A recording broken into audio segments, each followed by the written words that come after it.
Hinihimok niyang pagkalinga at pangunawa ng tao sa kanyang kapwa. At ngayon, mga anak, iniutos ko sa inyo na sundin ang mga utos ng alahaya at ipakita ang habag sa inyong mga kapitbahay at magkaroon ng habag sa lahat, hindi lamang sa mga tao kundi pati sa mga hayop. Dahil sa lahat ng ito, pinagpala ko ng alahayay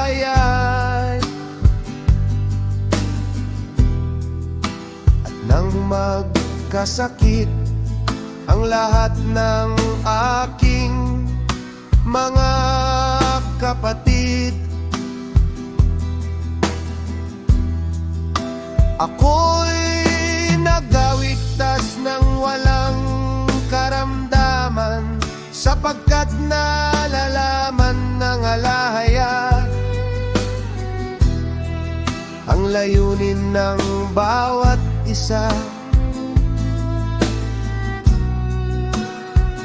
Magkaroon kung gayon ng habag sa inyong mga puso, mga anak ko, sapagkat kung ano ang ginagawa ng tao sa kanyang kapwa, ay siya ring gagawin sa kanya ng alahaya.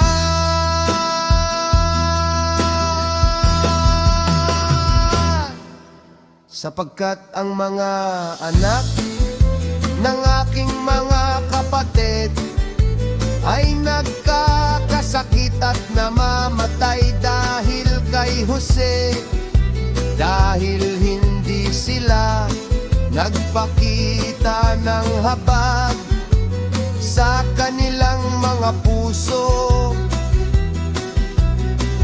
Ngunit ang aking mga anak ay napangalagaran ng walang sakit, gaya ng inyong nalalaman. At nang ako'y nasa lupain ng Kanaan sa tabing dagat,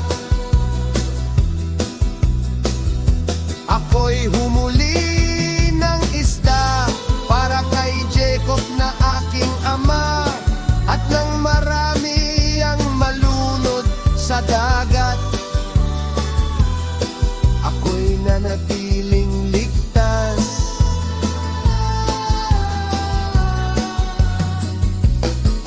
Ako ang unang gumawa ng isang bangka upang maglayag sa dagat, sa pagkakat binigyan ako ng ama.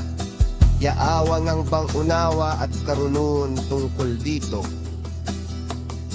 At naglagay ako ng timon sa dakong hulihan nito, at naglatag ng layag sa isa pang patayong piraso ng kahoy sa gitna.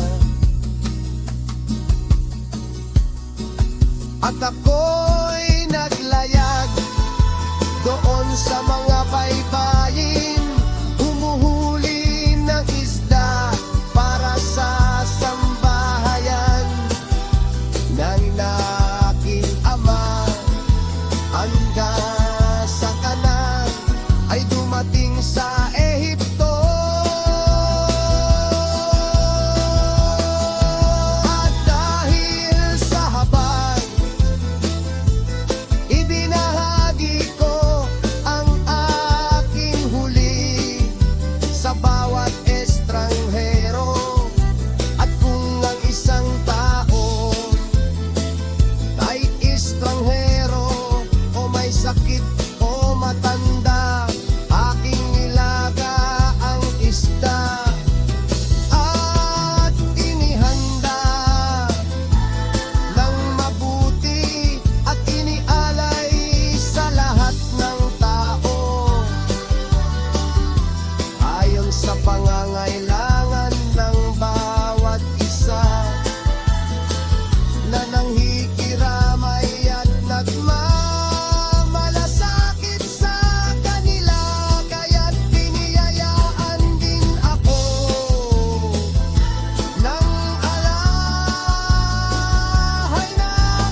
Sapagkat ang nagbabahagi sa kanyang kapwa ay tumatanggap ng higit na maraming ganti mula sa alaya.